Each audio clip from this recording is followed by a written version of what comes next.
Hello and welcome back to How to Dress the Hourglass tutorial. In this video, I'm going to be sharing with you the styles that suit you best and teach you how to pair them to create fabulous and stylish outfit combinations. But just a quick recap of your shape then.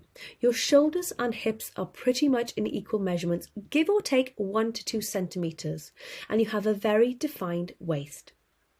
Your shape, as previously mentioned, is very well balanced, so you are neither larger on your top or your bottom.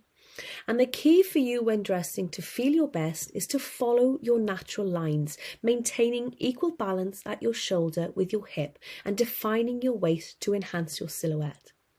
But I understand for some of you, you may have concerns with your natural line. Some of my clients aren't too happy with their full chest, or they aren't too happy with their emphasised thighs.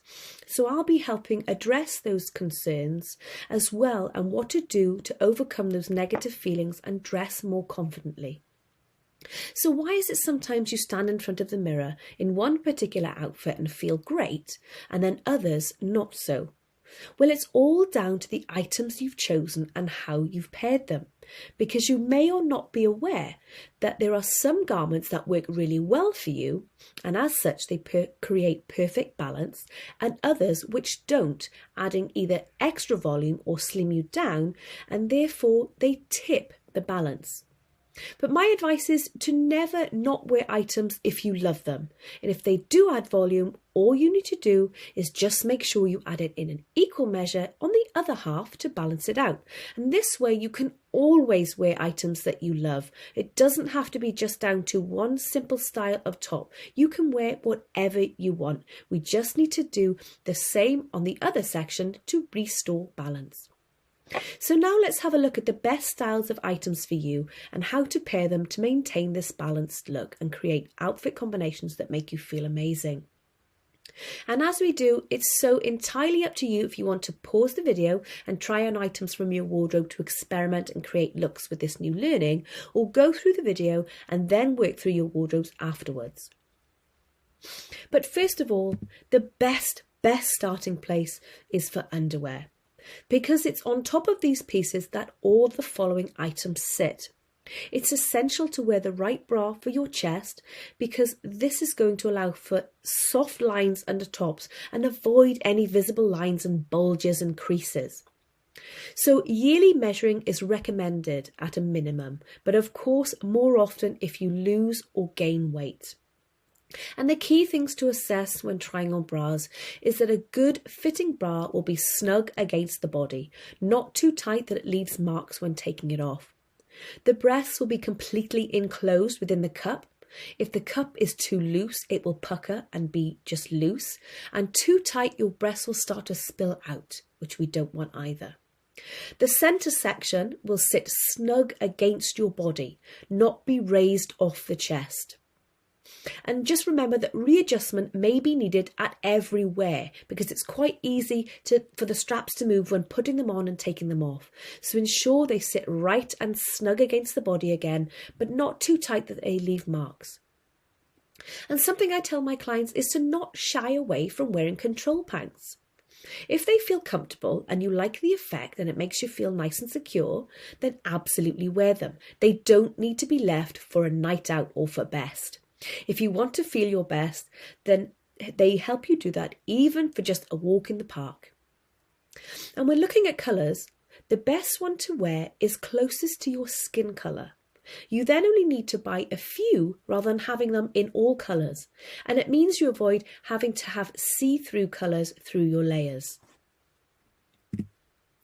Now, when looking at tops for an hourglass, the styles that work best for you are those that are more fitted and structured and tailored, as they naturally follow the line of your body, keeping items close and work in towards define your waistline.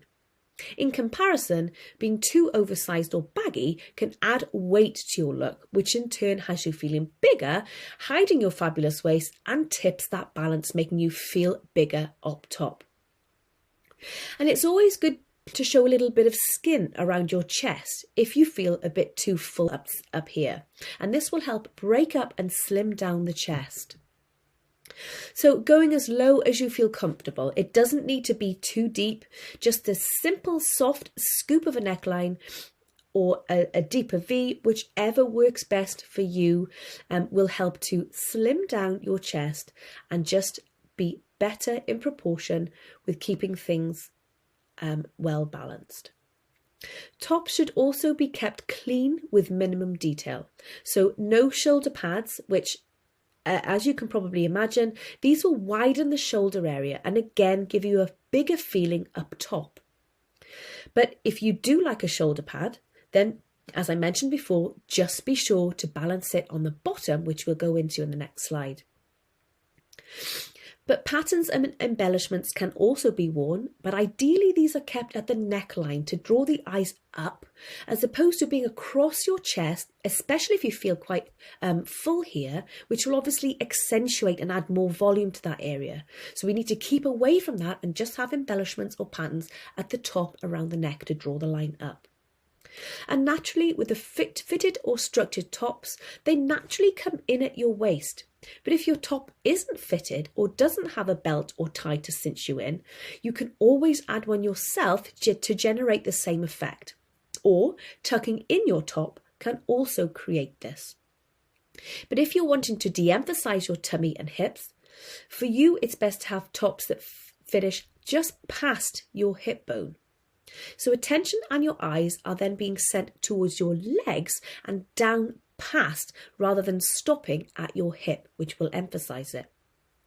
So here you can see there are some lovely designs to suit you, such as the sweetheart, the off-the-shoulder styles, the wrap styles and belted garments, and as mentioned, from soft scoop to V-neck. And some will show flesh and keep the chest being too closed and help to slim it down at the same time. Coats and jackets. Well, looking at these, the layers will need to again follow the same rules. So items should follow your natural lines and not be too heavy with detail, because this again is going to add more weight and volume to the top half of your body. So keep items single-breasted compared to double-breasted, for example, and the shoulder pads, which we just mentioned. And the best styles again are those that are fitted or structured and will draw the eye into the waist with either stitching, butting detail or a belt to cinch it in. A trench coat, for example, with a slight collar that has no pockets or detail is perfect for you. The same with a fitted blazer too, with one button to draw your eye right in at your waistline. In terms of length, if you're feeling conscious of your curves and want to detract any attention away from your hips, then these should sit just under the hip so that the eye flows past your widest point and going down the body rather than being cropped will accentuate your hip area. Now it's entirely up to you if you want to pause the video at this point and then dive into your own wardrobe and see what tops you've got and kind of looking at what we've just discussed and trying to see how that works and how that really looks on you in the mirror. But if you'd like to carry on, then we'll go on to the bottoms.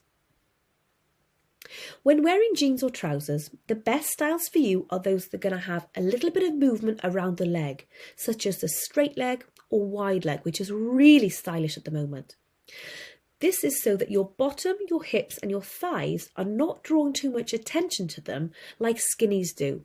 So if you've got a pain point around your thighs in your trousers, you should avoid skinny jeans, because quite to the contrary, what they're actually doing is really drawing attention to. So going for a slightly wider leg, such as the straight or wide leg, this is going to take the emphasis away and the line of the trouser just drops straight to the floor.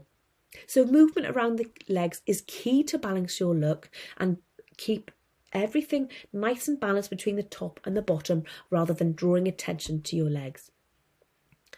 Other styles that work well for you are the boot cut and flare, because they are slim against your upper part of your legs, if that's what you like, and then they kick out nicely at the base to regain some slight balance again with your top half. And when talking high rise, mid rise and low rise, this is really down to personal preference for you. And where your natural waistline is, I mean, this differs from person to person, as we just discussed when trying to take your measurements.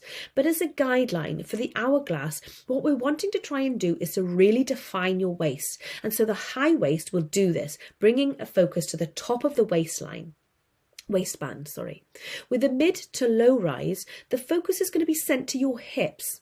So if you don't like your hip area, the eyes will naturally be drawn to where that waistband is, and they will visually add extra weight to your hips if the band is on show there. But for some, a high waist can be a little too uncomfortable and restrictive, and with a mid-rise, it doesn't feel like it's holding you in too much. So as I mentioned, this is why it's very personal to each and every one of us. So try out a few to gauge which style really works well for you and feels the best when you're wearing them. When also looking at skirts, you pretty much can enjoy most styles because the nature of a skirt is like the trouser, it has movement around the legs, and this works really well for your shape. Following with your natural lines, the pencil skirt can work so beautifully to show off your fabulous curve. But if you struggle with confidence and don't like attention to your legs and hips, then have a little bit extra movement with the A-line or tulip, and a fuller skirt like pleated skirts are great options to you because they don't cling and emphasize them. But just be sure what I mentioned before, if we're going for a full skirt and then the balance starts to tip and you look more bottom heavy, just remember this to have a little bit more pattern or detailing up top to add this extra balance, which will then bring you back in level. Onto shorts, and again go for styles that have a little bit more movement around the leg, such as a flare, a tapered or a loose straight style compared to cycling shorts or hot pants, for example. And these being skinny will naturally draw attention to the hip, so go for a little bit of flare and movement around the leg to de-emphasize any concerns that you might have with that. And also be mindful of whether they've got embellishments or rips or detailing, for example, as this can just slightly tip the balance and make you feel a little bit more bottom heavy. But as you've done before, just look at how you're matching them to pair them up top to regain that balance. And again, with mid, low or high rise, it's entirely your personal preference. Go with what feels right for you and has you feeling non-restrictive and just very comfortable when you're wearing them. And onto dresses and jumpsuits then. So in working out which style of dress or jumpsuit is best for you, we need to think back to all the slides that we've just looked at and try and bring all those elements through to that one piece, such that we have a slight scoop or deeper sweetheart neckline, for example, to open the chest. And this then works its way down to a more fitted and structured around the waist to really show off your waist with a fitted wrap or belted waistline. And you can then be as skinny or as flowy as desired with your skirt section to work in harmony and balance with the upper body to not be too full or too tight. But the main thing is to note this is all a guide.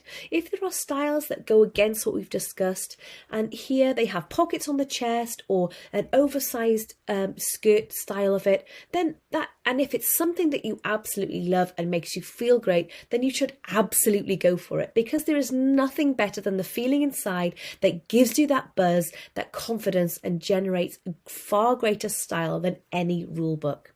So just go with what really works well for you. But of course, in terms of balancing the top and the bottom with a really cinched in waistline, they are going to be the best styles for you.